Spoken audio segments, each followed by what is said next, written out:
I'm Kate. And welcome to our live stream. So before we get started, be sure you're subscribed to this channel, like and comment, and also follow. And then go over to our Instagram page at Renov8FBC, give us a follow so you can see all the extra content we're trying to bring to y'all during this quarantine. And while you're here, go ahead and leave a comment down below. What's a good question, Kate? So we're doing this thing called Question of the Week, and this week's question is, what's the best place to take out food during a quarantine? I honestly have no idea. So I need your suggestions. What about you? Yes. Where are you eating? Normally, it'd be Chick-fil-A because we love our Chick-fil-A, but it's no longer available, so we are in desperate need of some suggestions. So please leave those down below.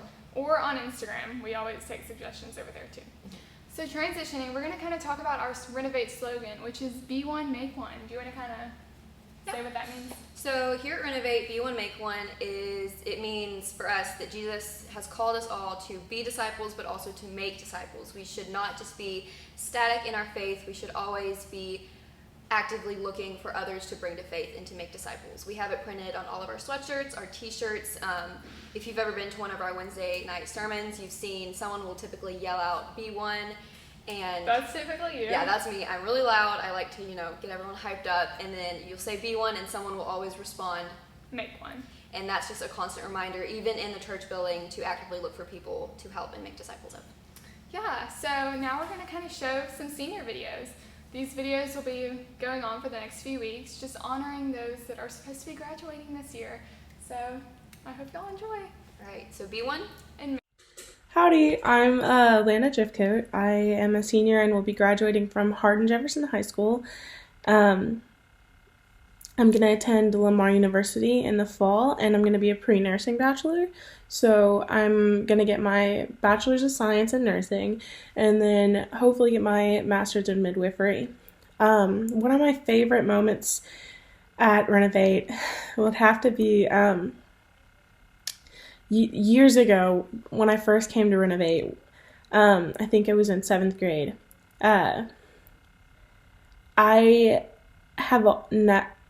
I used to not be really confident with my body, and I was afraid to wear anything other than pants and a long sleeve black cardigan. I kid you not, I wore pants every day.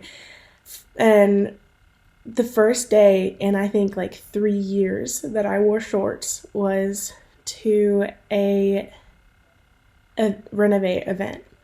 And we had a water balloon fight, I think, with the Spanish student ministry, and it was just a great day because it was the day that I kind of realized that these people at Renov8 were they loved me for me, and they're here for me, and that they weren't going to judge me, and that I was welcome somewhere, and that was a big deal. And so that was probably one of my favorite memories, that day, just the water balloon fight and everything, and just feeling like I belonged somewhere. One scripture that has helped me a lot throughout the years has been Matthew 17:20. And Matthew 17:20 is, "For I assure you that if you have faith the size of a mustard seed, you will tell this mountain to move from here to there, and it will move, and nothing will be impossible for you." And I struggle with anxiety, and with that, I'm constantly worrying about, what's next and how am I going to do things, and it just never stops. And one of my ways of dealing with it is to ask myself, whether or not I can control something. And if I can't, then why am I worrying about it? And sometimes I just have to stop and tell myself Matthew 17:20, because Jesus says that if you have faith the size of a mustard seed, the smallest amount of faith, anything can be possible. And when we put our trust in God, we surrender everything else to Him. And we're no longer in our own power. And Matthew 17:20 just reminds me to cast all of my worries on Him, and that anything is possible, and that everything will be okay if I just have a little bit of faith. Thanks for coming to my TED Talk. Hey, I'm Chloe Lemoyne, and I'm a senior this year. I go to Renov8, and I'm homeschooled, but I actually go to this place called Grace Co-op. It's the best ever. I love it so much. I miss my friends. I have future plans to attend Lamar after high school, and I'm going to be spending a year or two there to finish my basics, and then after my basics I'll be transferring to a bigger school like A&M or something. Not sure where yet. I'm still praying about it. But I am interested in history, and I want to do something with that. I'm not sure where it's going to lead me or if I'll have a career out of it, but I would really like to do something where I'm studying history, because I don't want to be a teacher, but I just think it's so cool to see how God moves through like history, like medieval history, American history. Like you can see God move. It's just so interesting to me. I was asked a question by Nate, and it was like, how has your faith in Jesus carried you through this rough time? Well, when quarantine first started, I remember being in like a state of shock, and like, no, I was just thinking to myself, like, that day was not my last day of senior year. It wasn't the last time that I would have done better. I would have like been happier. I would have, made it more meaningful. And so I would just like hold on to the hope that we're gonna go back. We're gonna go back and have like 3 more days left or something. And then I would just hold on to that hope.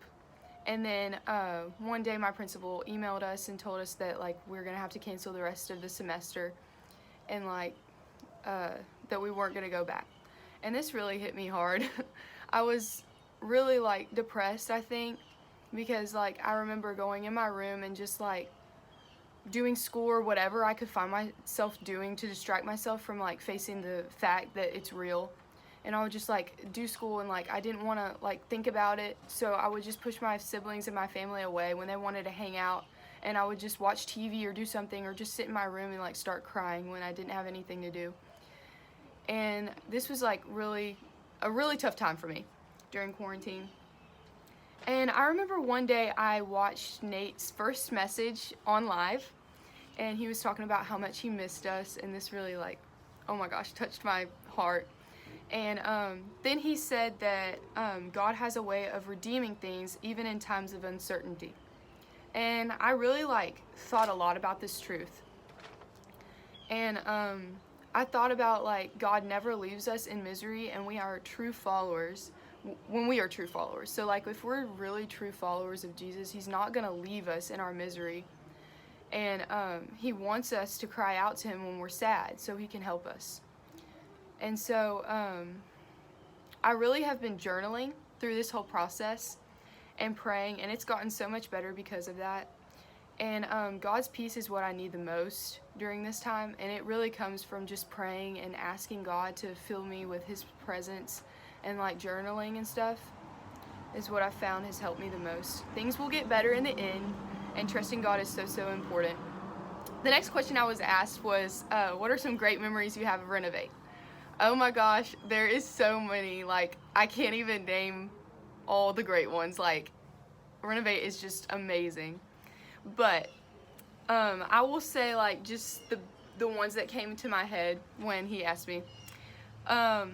So first of all, just hearing Nate preach is just the best ever. He preaches in such an easy to understand way, and every time you go, like you feel like God wanted you to hear what he was saying. And so I just love Nate's preaching so much. I feel like it was like designed to speak to me. It's so amazing every time. I love Nate so much. He's so supportive too. He's just a blessing, and I am glad to have him as a youth pastor. And anytime I'm around Renov8 people, I just feel so happy. It's just good vibes all around. These people just love Jesus so much, and that's where you find like true happiness and contentment. And these people are just amazing. Anytime, anything we're doing, it's fun, and it's just amazing. It's just so fun. They're the sweetest people ever. I've met my discipler through Renov8, Madison Thompson, and then I also met my people that I'm discipling, Hannah Jones and Grace Freeman. I'm discipling them now, and I just feel like, oh, it's so amazing that I found like my family through this church. And so yeah, Renov8 is overall amazing, and I miss it so much. Can't wait to get back.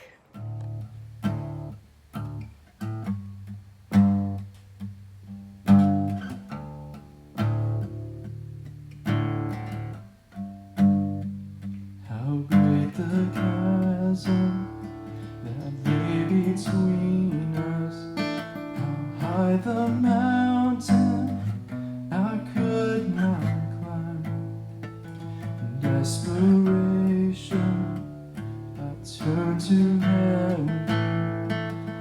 spoke your name into the night.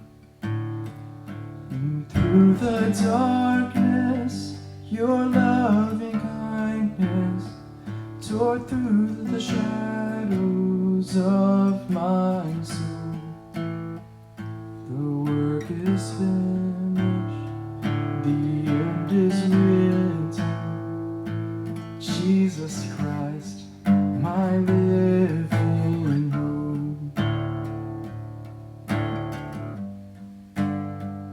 Who could imagine so great a mercy? What heart could fathom such boundless grace? The God of ages stepped down from glory to bear my sin and bear my shame. The cross has spoken, I am forgiven. The King of Kings calls me his own. Beautiful Savior, I'm yours forever. Jesus Christ, my living hope. Hallelujah, praise the one who set me free. Hallelujah, death has lost its grip on me. You have broken every chain with salvation in your name. Jesus Christ, my living hope. Hallelujah, praise the one who set me free. Hallelujah, death has lost its grip on me. You have broken every chain with salvation in your name. Jesus Christ, my living hope. Then came the moment that sealed the promise. Your very body began to breathe. Out of the silence, the roaring lion declared the grave has no claim on you. Then came the morning that sealed the promise. Your very body began to breathe. Out of the silence, the roaring lion declared the grave has no claim on you. Jesus, yours is the victory.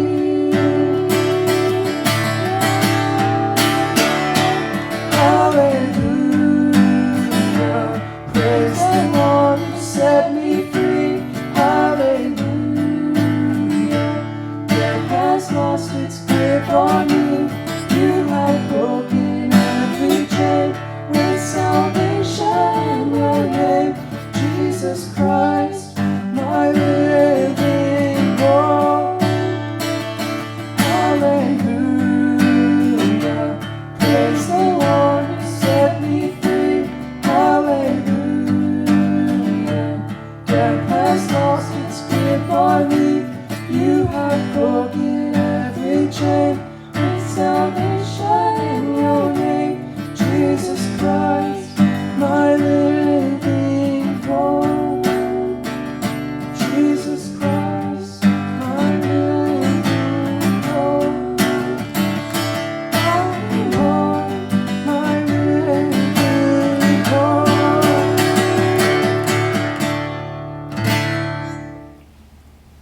Hey y'all, we're back. Thank you, Colby and Macy. Y'all did amazing.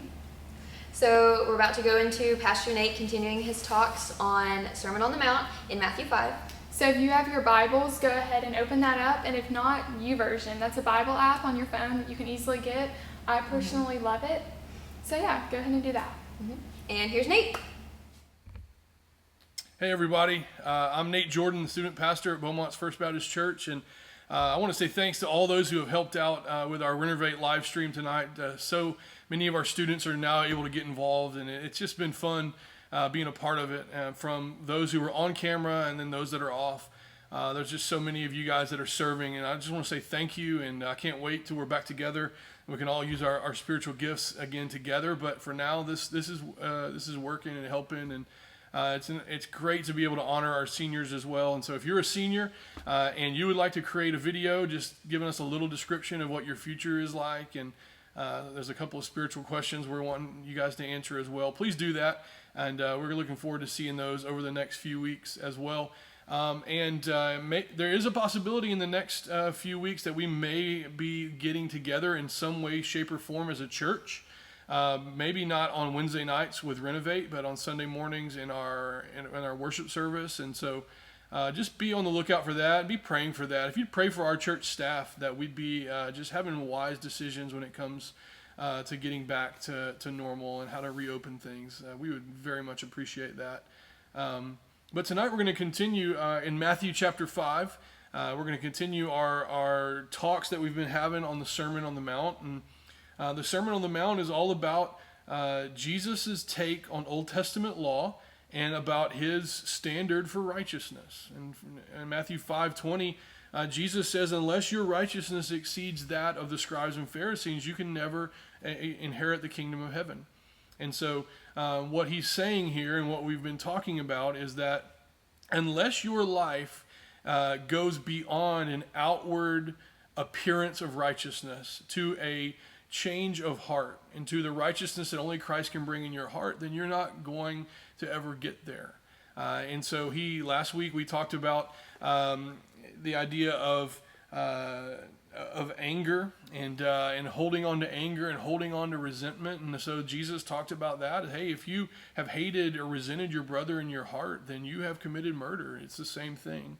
And so this standard of righteousness that begins in the heart and then proceeds out through the body, we're going to see in these next verses. And Jesus is talking about lust. And lust is something that probably we're uncomfortable with talking about a little bit. It's probably something that we're not going to just bring up at a coffee shop most of the time, but it's a vital part of our walk with Christ, is how we're going to navigate this topic. We live in an internet age, and an age where most of the content, or a large portion of the content that is put out on the internet, is of a lustful nature. And so how is it we're going to be able to live for Christ and navigate the waters of lust? Lust is essentially desire after another person that exceeds to a sinful level.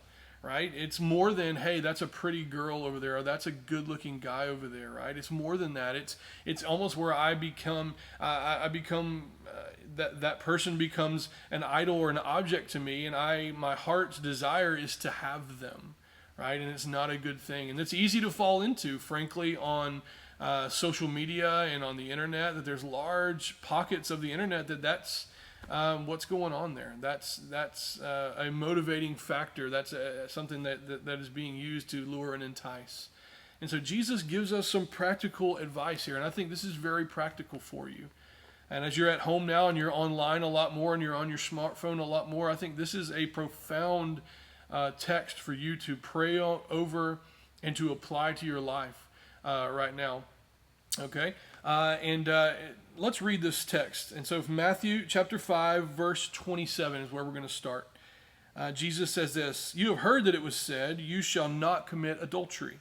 But I say to you that everyone who looks at a woman with lustful intent has already committed adultery with her in his heart.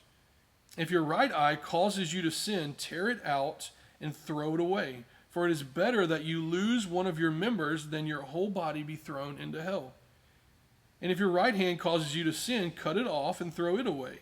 For it is better that you lose one of your members than that your whole body go into hell." Now, Jesus' standard, we know, is you've heard it was said, but I say to you. And so he is redefining the standard for righteousness here, just as he did with the idea of murder, the commandment that led to murder, that we talked about, you shall not murder. There's another one of the 10 commandments that says you should not commit adultery. You should not have another wife beyond your own wife. And so Jesus is saying, look, you haven't cheated on your wife or your spouse, great. But if you have lusted in your heart after another woman, then you're just as guilty. Now, obviously, those two things have vastly different consequences. Hear me out, right? But it's just this notion, this understanding that we see throughout the Bible that sin begins in the heart and is birthed out in the life. In fact, James chapter 1, verse 14 says it this way, but each person is tempted when he is lured and enticed by his own desires.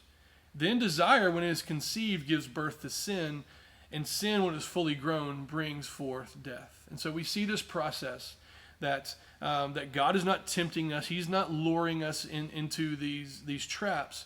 But instead, sin begins with a desire in our heart and then eventually gives birth in our life. And James writes there that it leads forth and it brings forth death. And so whether it's anger, whether it's lust, whether it's jealousy, whether it's, you name it, most of these sinful desires, they begin in the heart and they proceed out into the life.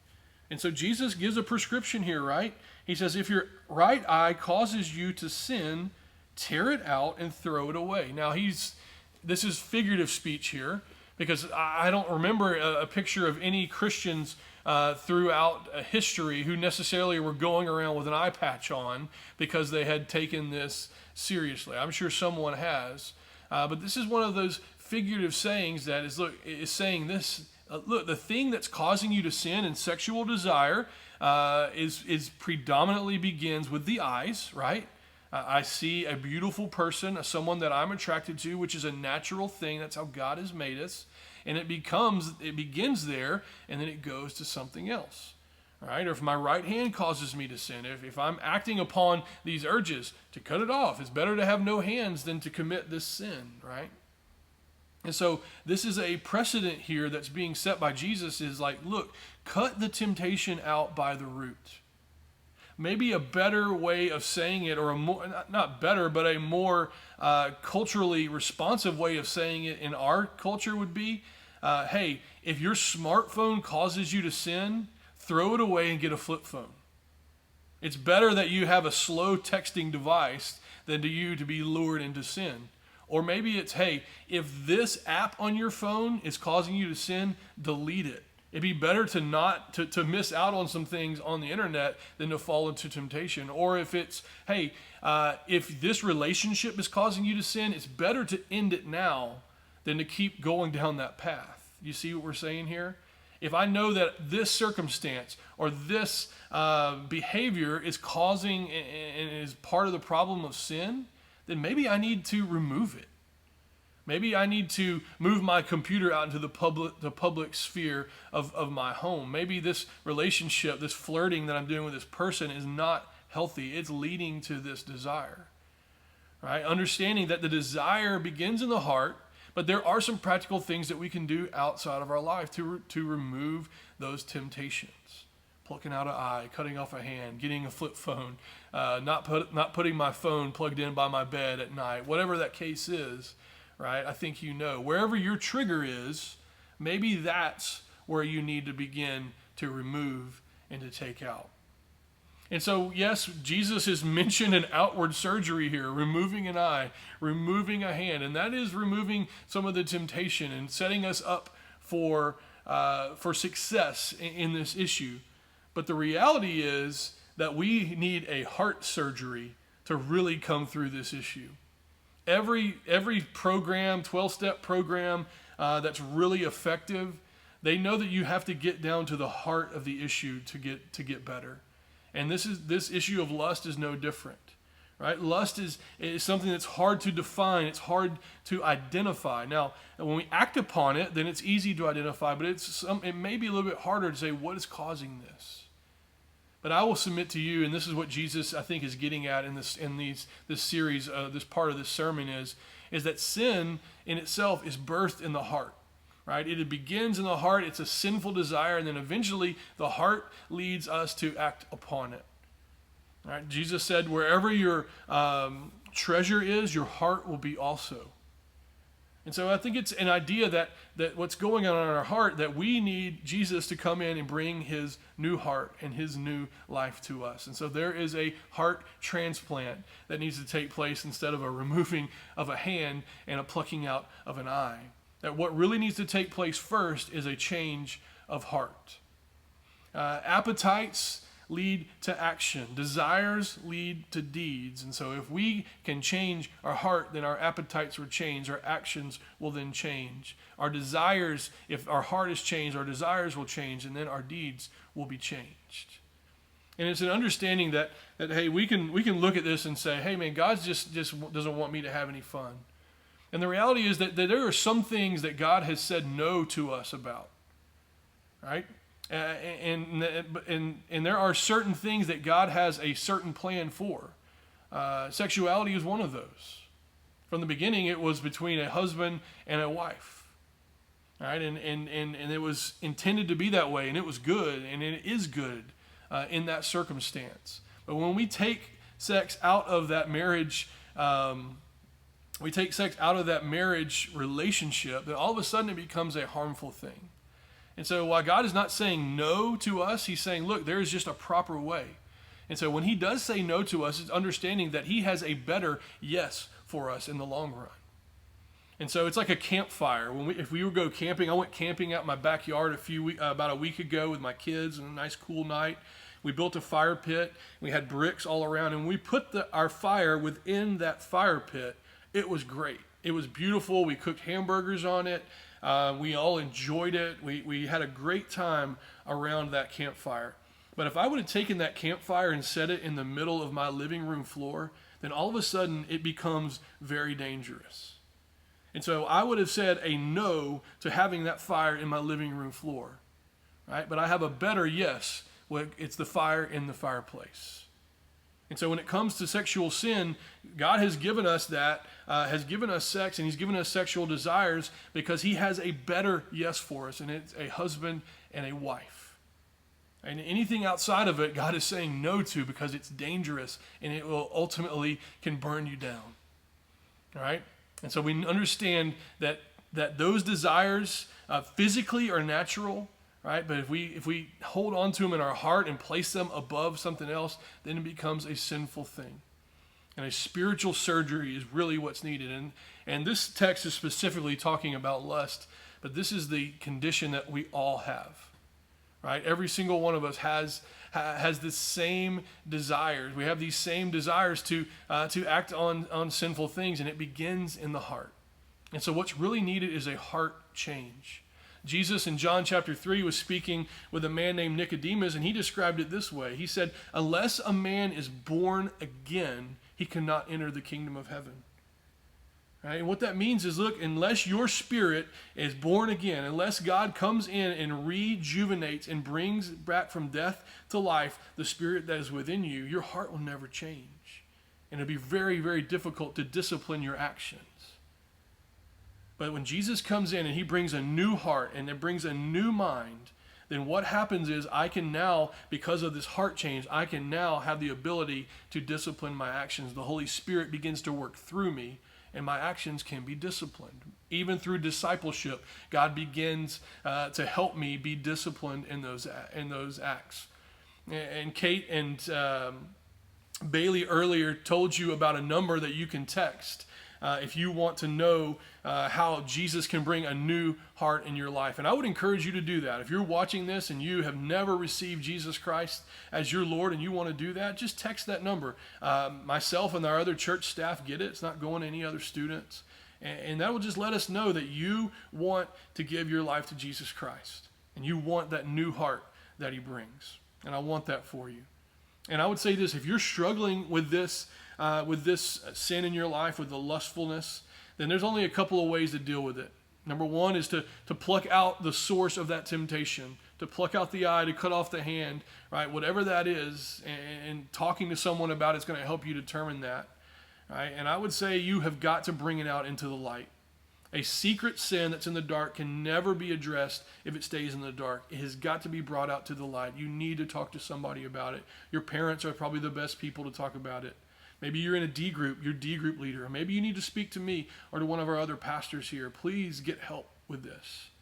Because this is a sin that can lead to destruction of marriages and families and can take hold of you the rest of your days. And I want you to be free. All right?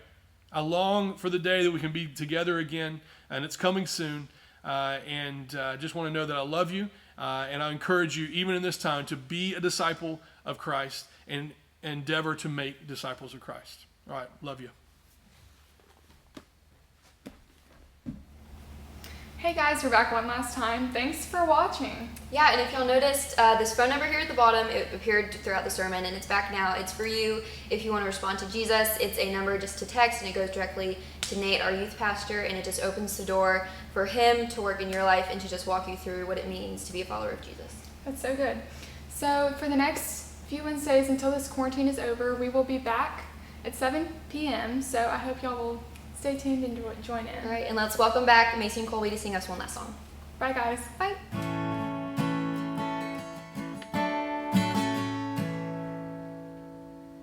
People come together, strange neighbors, and blood is one. Children of generations of every nation of kingdom come. So don't let your heart be troubled. Hold your head up high, don't fear no evil. Fix your eyes on this one truth. God is madly in love with you. Take courage, hold on, be strong. Remember where our help comes from. Whoa.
Swing wide on heavens. Let the praise go up as the walls come down. All creation, everything with breath, repeat the sound. All his children, clean hands, pure hearts, good grace, good God. His name is Jesus. Sing it again, swing wide, all you heavens. Let the praise go up as the walls come down. All the children, clean hands, pure hearts, good grace, good God. His name is Jesus. Whoa, whoa, whoa, whoa, whoa.